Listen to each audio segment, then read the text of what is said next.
Le pionnier de la voie céleste sera toujours comme une graine céleste, constamment confirmée comme céleste par la nécessité d'interventions célestes répétées pour le délivrer et le garder dans sa progression.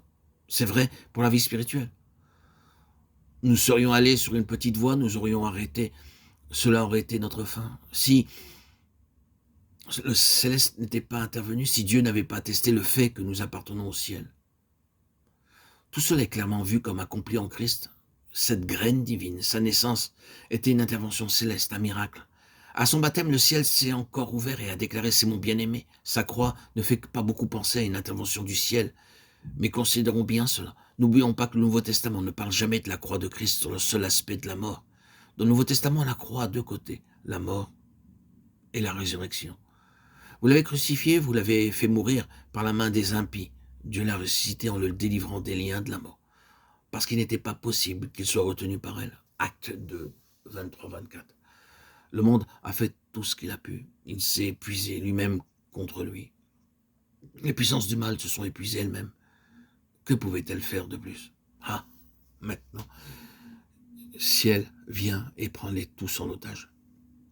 Il ressuscite-le, confirme qu'il appartient au ciel et non pas à ce monde.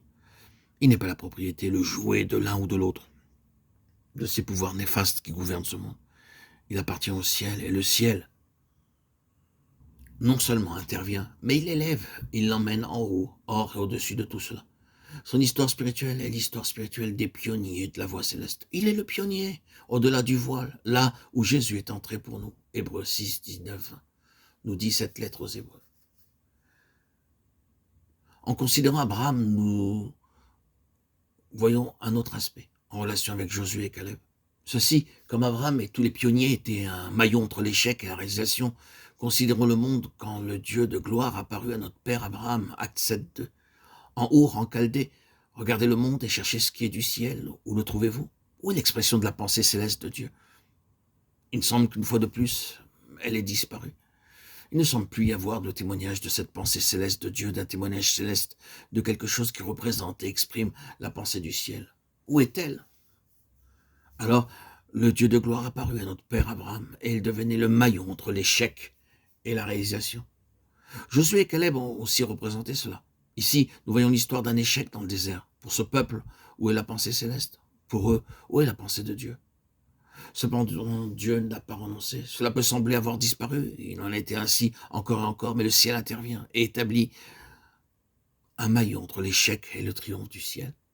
Ce maillon, c'est le pionnier, le Seigneur doit avoir un instrument comme cela, établi contre l'échec et ouvrant la voie divine pour la réalisation.